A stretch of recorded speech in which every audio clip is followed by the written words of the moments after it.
नमस्कार दोस्तों, राजस्थान इंस्टीट्यूट में आप सभी का बहुत बहुत स्वागत है। तो दोस्तों, अपनी क्लासेस कंटिन्यू चल रही है और मैं आपको बता देता हूं कि अपना लास्ट पार्ट है दृढ़ पिंड गतिकी का। इस क्लास के बाद दृढ़ पिंड गतिकी फाइनली कंप्लीट हो जाएगी।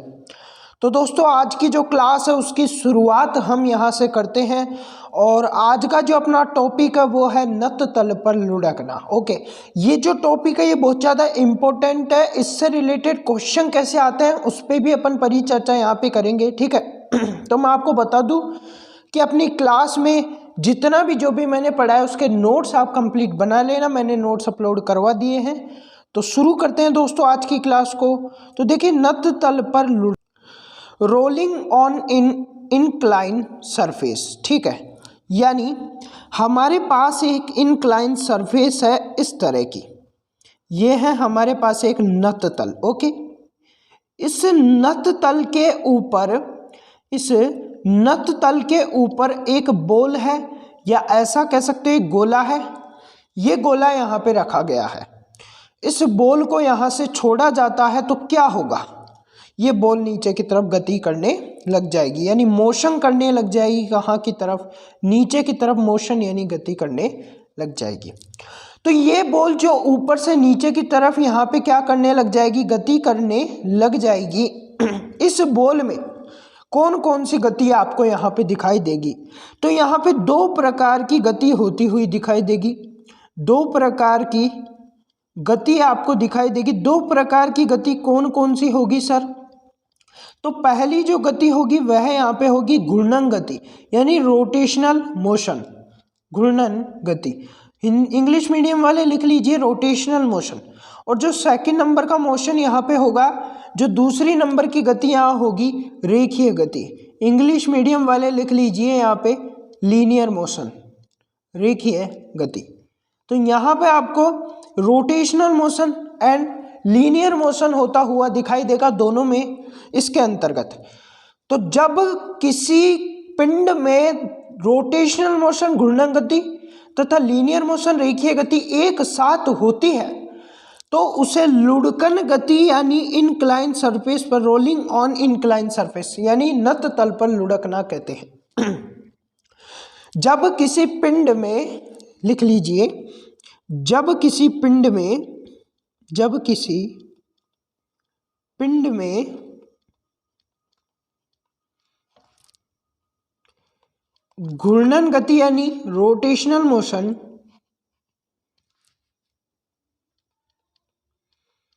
तथा और लीनियर मोशन यानी रेखीय गति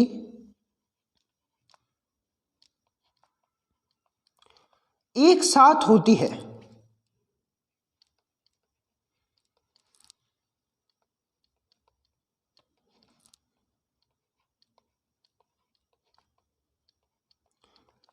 तो उसे नत तल पर लुढ़कना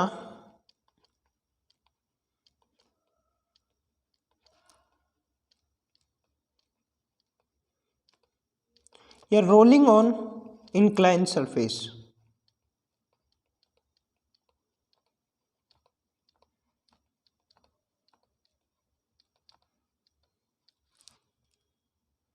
इनक्लाइन प्लेन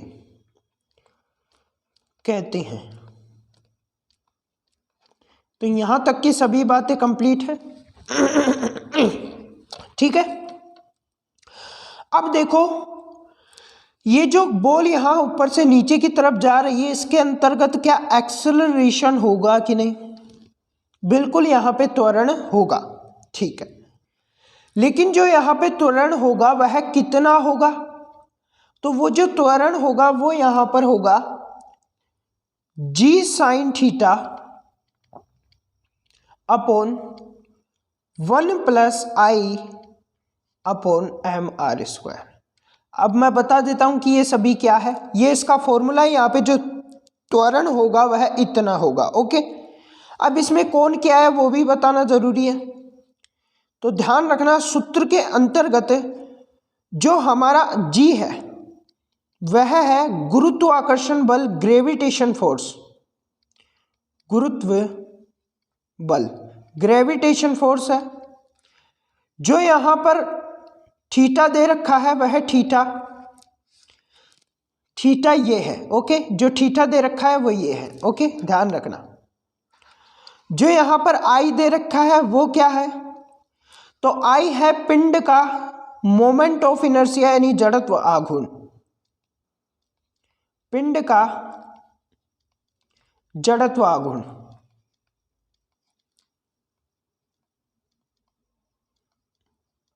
ओके, जो यहां पर m दे रखा है तो m क्या है? m हमारे पास दे रखा है पिंड का द्रव्यमान,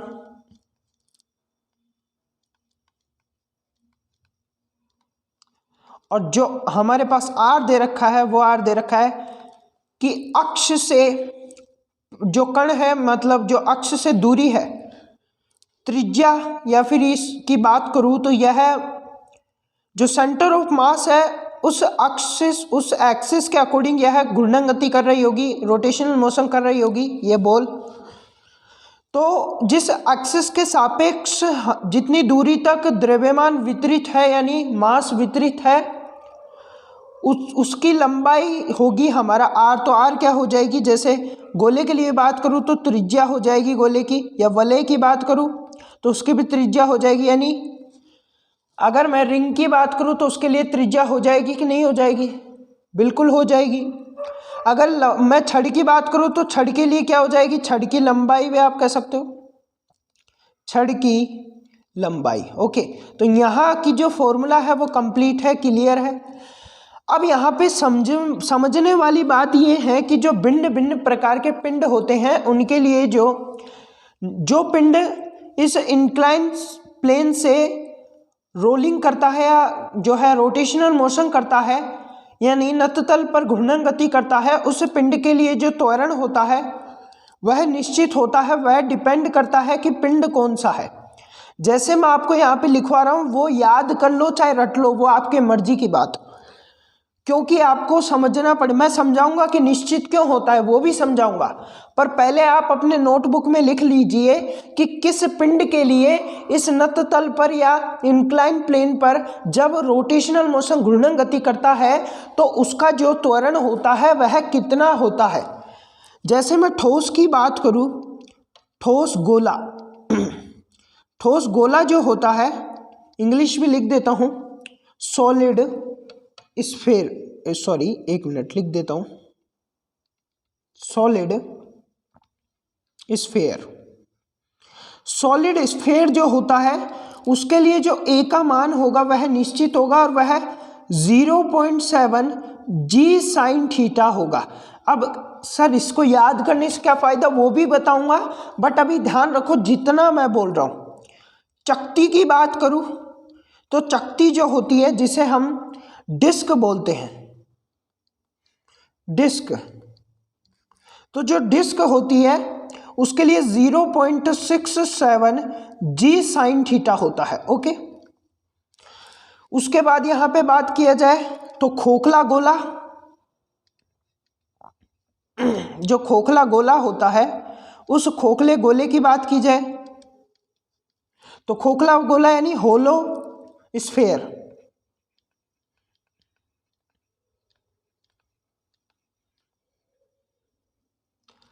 ओके, होलो स्फीयर जो कि 0.6 जी साइन थीटा यहाँ पर होने वाला है। और फाइनली अगर मैं एक और की बात करूँगा वलय की, आपसे बस इन्हीं के बारे में पूछा जाएगा तो इनके बारे में मैंने आपको बता दिया। रिंग, तो रिंग के लिए होता है 0.5 जी साइन थीटा। तो ध्यान रखना मैंने इनको घटते हुए क्रम में लिखा है। सबसे ज़्यादा ठोस गोले के लिए है 0.7 जी साइन थीटा, फिर उसके बाद हमारे पास चकती के लिए फाइनली, फिर उसके बाद खोखले गोले की और लास्ट में 0.5 जी साइन थीटा जो कि वलय के लिए है। ये आपको याद करना है। सर निश्चित क्यों होता है, मतलब किसी एक पिंड के लिए निश्चित क्यों होता है, जबकि यहाँ पे हो सकता है आपका क्वेश्चन यहाँ पे उठ के आएगा, मुझे पता है, डाउट आएगा भी और आना भी चाहिए यहाँ पे डाउट कि सर फॉर्मूला है कि A बराबर जी साइन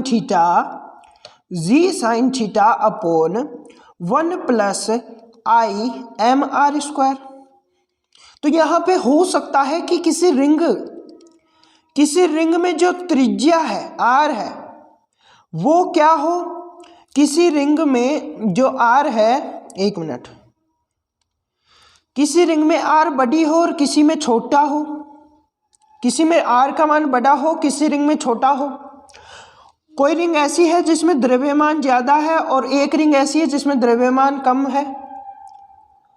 ठीक है, एक रिंग ऐसी है जिसमें जिसमें जो त्रिज्या है वो बराबर हो परंतु द्रव्यमान अलग अलग हो। ठीक है, ऐसा भी हो सकता है कि जो हमारी त्रिज्या है वो अलग अलग हो दो गोलों में और द्रव्यमान दोनों का समान हो, और ऐसा भी हो सकता है कि दोनों की त्रिज्या समान हो और दोनों का जो द्रव्यमान है वो समान हो। यानी दो वलय हैं, एक वलय ये, एक वलय, तो इनमें से कोई एक वलय ऐसी हो सकती है कि जिसका त्रिज्या तो समान हो परंतु द्रव्यमान अलग अलग हो। एक ऐसी हो सकती है कि जिसकी त्रिज्या अलग अलग हो, द्रव्यमान समान हो। या ऐसा हो सकता है ये दोनों गोले ऐसे हो कि दोनों की त्रिज्या समान हो, दोनों का द्रव्यमान समान हो। या ऐसा भी हो सकता है कि दोनों की त्रिज्या है ये भी अलग अलग हो, बराबर ना हो, और दोनों का द्रव्यमान भी बराबर ना हो। तो ऐसी परिस्थिति में दोनों गोलों का जो नत तल पर लुढ़कने यानी इंक्लाइन प्लेन पर रोटेशनल मोशन करने पर जो उनका त्वरण है वो भी तो अलग अलग होना चाहिए। ये डाउट यहाँ पर आपके आया जरूर होगा, और बिल्कुल अगर मैं ये डाउट क्लियर करके नहीं गया ना तो आप बहुत बड़े डाउट में फंस जाओगे। बिल्कुल मैं इसीलिए आप इस बात को क्लियर कर देना चाहता हूँ कि इन सभी के लिए, चाहे परिस्थिति ये हो, चाहे ये हो, चाहे ये हो, चाहे ये हो, हम हर वक्त यहाँ पे इन सभी के लिए जो हमारा रिंग के लिए जो मैंने बता दिया वही रहेगा, चाहे कोई सी भी परिस्थिति क्यों ना हो। सर ऐसा क्यों?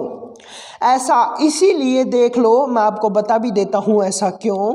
ऐसा इसीलिए, देखो 1 सेकेंड, बार बार जो है, ऐसा इसीलिए मैंने आपको बताया कि A बराबर क्या होता है, जी साइन थीटा अपॉन क्या होता है, 1 plus I M R square. Okay, तो आप जब I का मान यहाँ पर रखेंगे, I का जो भी मान यहाँ पर होगा वो रखेंगे, क्या उसमें एम आर स्क्वायर आएगा कि नहीं आएगा? और वो जो एम आर स्क्वायर होगा वो उसी पिंड का होगा जिस पिंड के लिए I निकाल रहे हैं, और यहाँ पे भी एम आर स्क्वायर उसी पिंड के लिए होगा जिस पिंड का हमने I का मान रखा। तो यहाँ पर जो एम आर स्क्वायर है वो इस एम आर स्क्वायर से कटेगा कि, मैं आपको उदाहरण के द्वारा इस चीज को समझा देता हूँ। कैसे कि हमारे पास ये कोई चकती है, क्या है, चकती, और ये जो चकती आपको दिखाई दे रही है इस चकती की त्रिज्या r है और इसका जो द्रव्यमान यहाँ पे दिया हुआ है m है। यह चकती इंक्लाइन प्लेन नततल पर लुढ़कना प्रारंभ करती है इस अक्ष के सापेक्ष। इस चकती का जो त्वरण होगा वह कितना होगा, तो ऊपर मैंने बता दिया कितना होगा,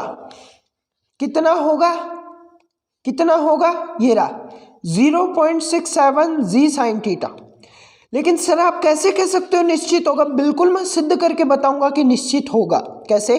देखो, A बराबर क्या होता है, A बराबर g sine theta upon 1 plus आई अपॉन एम आर स्क्वायर। तो जी साइन थीटा ऐसे कैसे, जी साइन थीटा अपॉन 1 प्लस, इसके लिए I का मान क्या होगा चकती के, तो M are square upon 2, M are square upon 2, right भाई, एम आर स्क्वायर अपॉन 2 होगा कि नहीं होगा?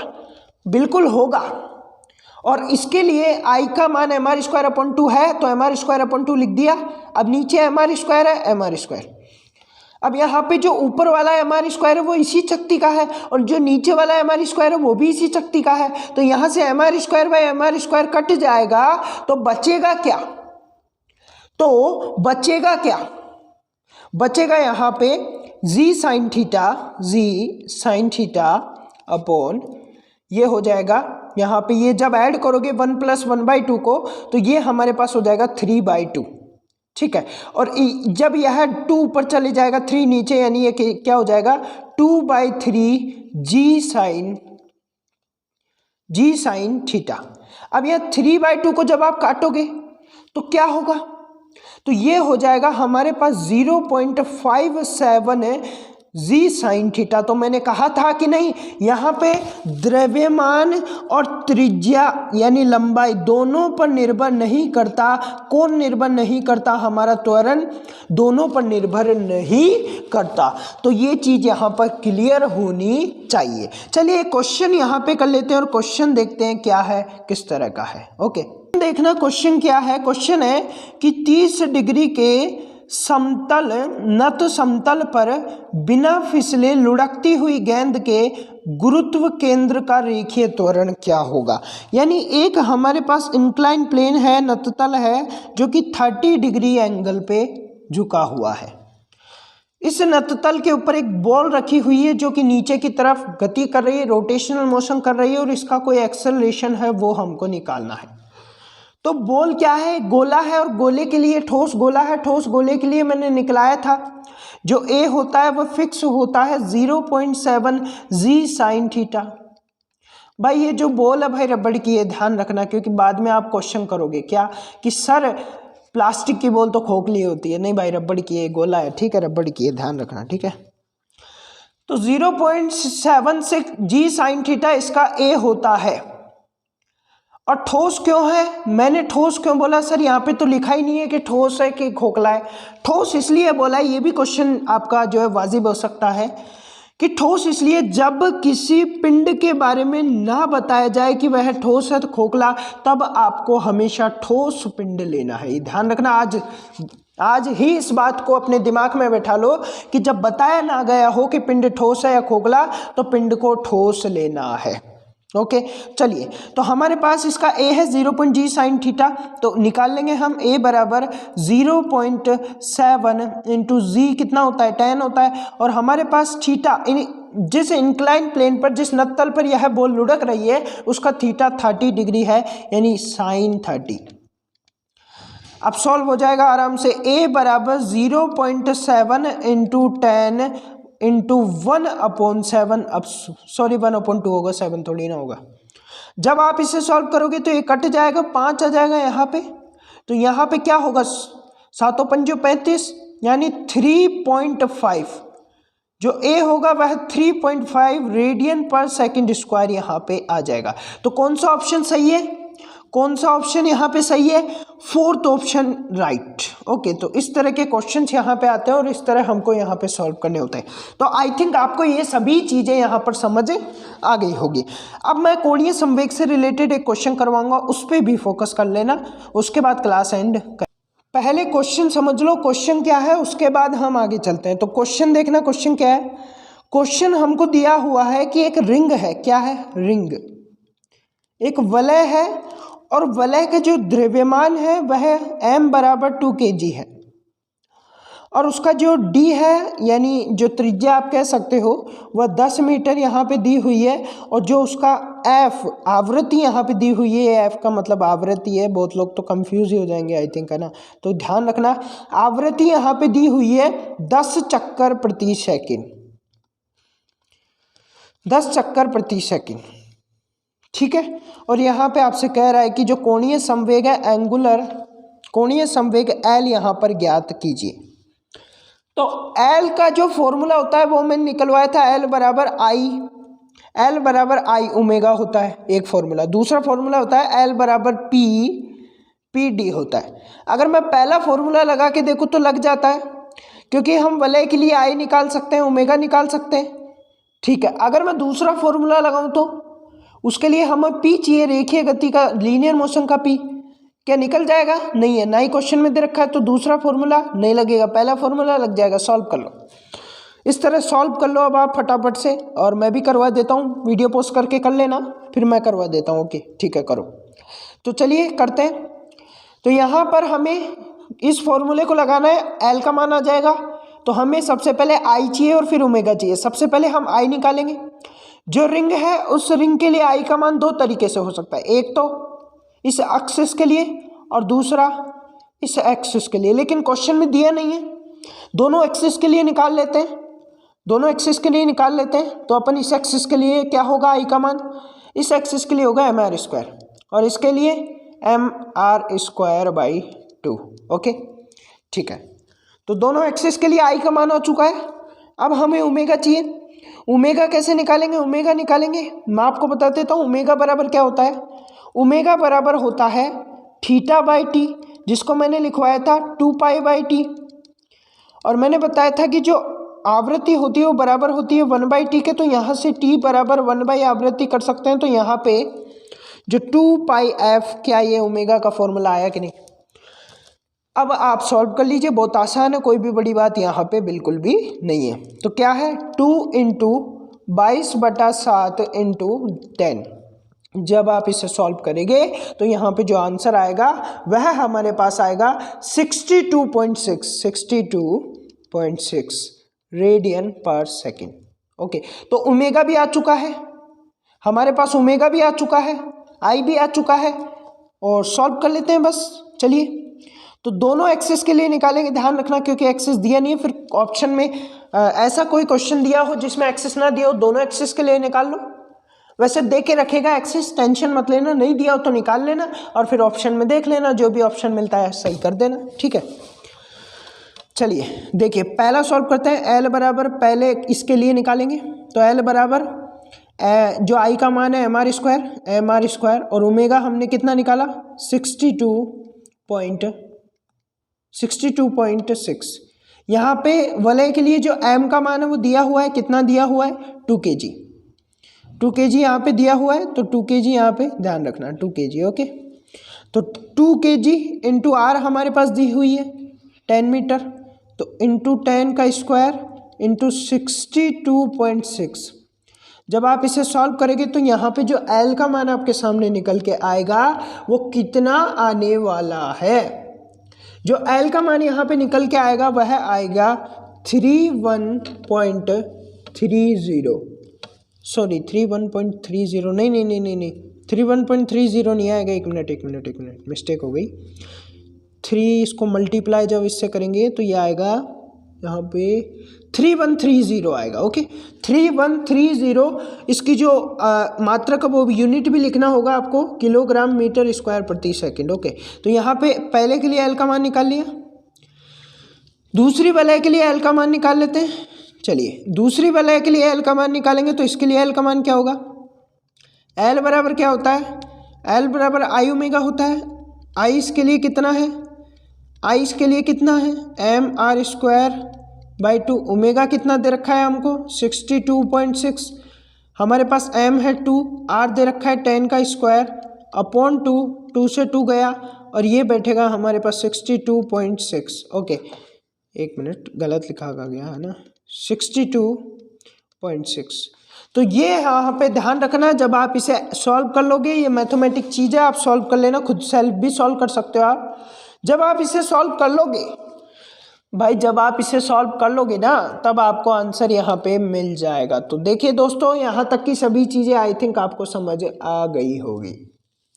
यहाँ तक की सभी चीज़ें आपको समझ आ गई होगी, विश्वास है मुझे इतना तो। ठीक है ना?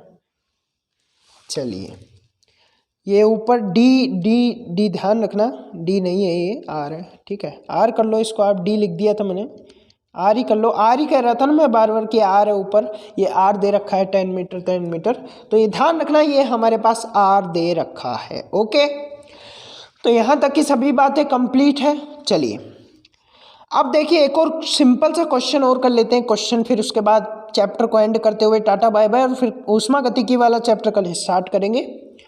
क्वेश्चन ये है कि हमारे पास ओमेगा 1 दिया हुआ है, कितना दिया हुआ है? लगभग हमारे पास 100 रेडियन पर सेकंड दिया हुआ है।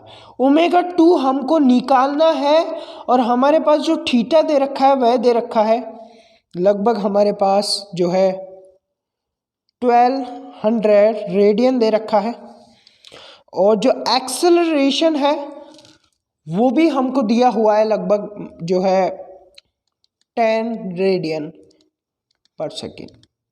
ओके, ये क्वेश्चन क्यों करवा रहे हो सर? बहुत इजी है, तो हम कर लेंगे। क्वेश्चन इसलिए करवा रहा हूँ, मैं आपको बताऊंगा, अगर बड़ी जो है मैथमेटिक चीज़ें दी हुई हो तब कैसे सॉल्व करते हो। छोटे छोटे में तो आप फटाफट कर लेते हो। तो हमें ओमेगा 2 निकालना है। ओमेगा 2 निकालने के लिए हम कौन सा फॉर्मूला यूज़ करेंगे, ओमेगा 2 का स्क्वायर बराबर ओमेगा 1 का स्क्वायर प्लस 2as। ओमेगा 2 हमको कितना दिया हुआ है, निकालना है ओमेगा 2 का स्क्वायर बराबर हमारे पास ओमेगा 1 दिया हुआ है, कितना दिया हुआ है 100 का स्क्वायर प्लस 2, ओमेगा 2 भी तो दिया हुआ है भाई, ओमेगा 2 तो हमको निकालना है ना, ठीक है। 2 इंटू एक्सेलरेशन हमको 10, और जो थीटा है एस तो नहीं है, थीटा है, ठीक है, ध्यान रखना थीटा है वह 1200 दिए रखा है, तो 1200 ओके। चलिए 1200 हमारे पास दिया हुआ है ओके। अब आप इसे कैसे सॉल्व करेंगे, सॉल्व करने में कुछ भी नहीं है, ओमेगा 2 बराबर अंडर रूट में कर देना सबको, और ये हो जाएगा 100 का स्क्वायर प्लस 2, ये हमारे पास है तो 20 इंटू 1200।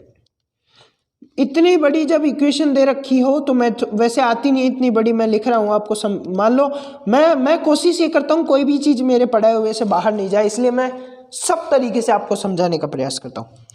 तो ध्यान रखना, अगर इतनी बड़ी इक्वेशन दी हुई हो तो इस तरह आप क्या करना, पहले सबको कैलकुलेट कर लेना, और कैलकुलेट करने के बाद इसका जो है रूट यहाँ से निकाल लेना।